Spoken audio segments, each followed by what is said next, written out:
कुछ समाज विरोधी तत्वों ने मेरी सूचना को तोड़ मरोड़ कर एक महजबी दरार पैदा करने की कोशिश की है। कांग्रेस के नेताओं का ध्यान अब देश के मंदिरों के सोने पर है।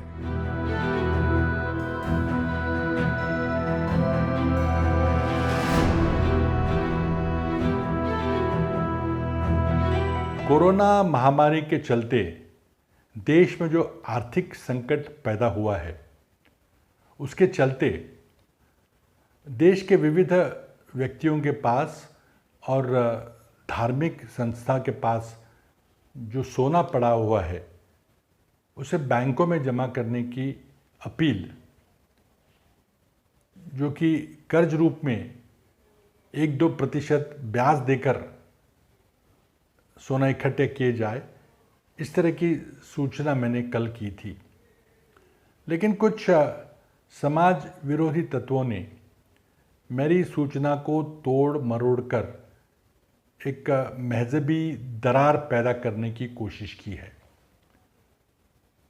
मैंने जो सूचना की है कोई नई बात नहीं है। पहली बार इस प्रकार की योजना 1998 के पोखरान अणु विस्फोट के बाद पैदा हुई आर्थिक परिस्थिति का मुकाबला करने प्रधानमंत्री अटल बिहारी वाजपेयी ने 14 सितंबर 1999 को गोल्ड डिपॉजिट स्कीम आरंभ की थी, जिसके चलते सरकार के पास काफ़ी सोना रखा गया। उसके पश्चात नवंबर 2015 में विद्यमान प्रधानमंत्री नरेंद्र मोदी जी ने इस योजना में बदलाव किया और 2015 में गोल्ड मोनेटाइजेशन स्कीम, नवंबर 2015 में एक नई योजना आरंभ की। इस गोल्ड मोनेटाइजेशन स्कीम के पहले ही साल में देश के 8 मंदिरों ने अपने पास रखा हुआ सोना अलग अलग बैंकों में रखा। इस प्रकार की जानकारी वित्त मंत्री ने हाल ही में लोकसभा में दी है। इन मंदिरों में शिरडी और तिरुपति का भी समावेश है। वित्त मंत्रालय के सालाना रिपोर्ट के अनुसार नवंबर 2015 से 31 जनवरी 2020 तक इस योजना अंतर्गत 1952 यानी कि करीब 3000 इकाइयों ने 11 बैंकों में 20.5 टन सोना सरकार को दिया है। हमारे देश में बहुत सोना है, निजी व्यक्तियों के पास और धार्मिक संस्थाओं के पास। ऐसी जानकारी हमें वर्ल्ड गोल्ड काउंसिल यानी विश्व स्वर्ण परिषद देती है। इस सोने का इस संकट काल में योग्य उपयोग हो,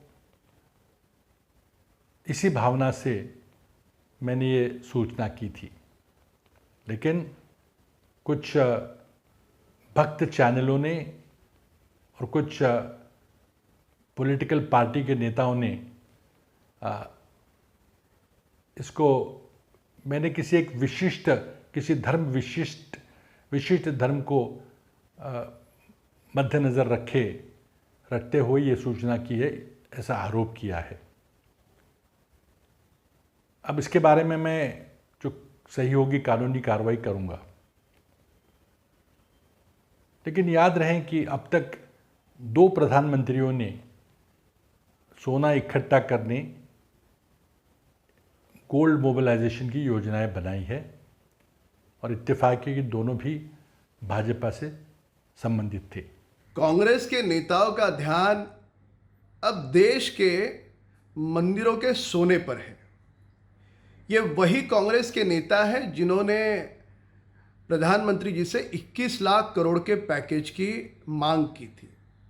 अब 20 लाख करोड़ का पैकेज स्वयं प्रधानमंत्री जी दे चुके हैं।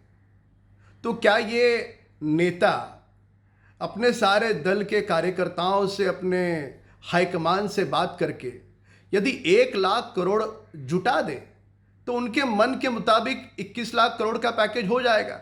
फिर मंदिरों के सोने को हाथ लगाने का विषय ही नहीं आता। और यदि मंदिरों का सोना लेना है तो सभी अलग अलग जो धर्मस्थल हैं, सभी का उसमें एक साथ योगदान हो, सभी का अपना समर्पण हो। इस प्रकार की एकता की बात कांग्रेस के नेता क्यों नहीं करते? देश सभी का है,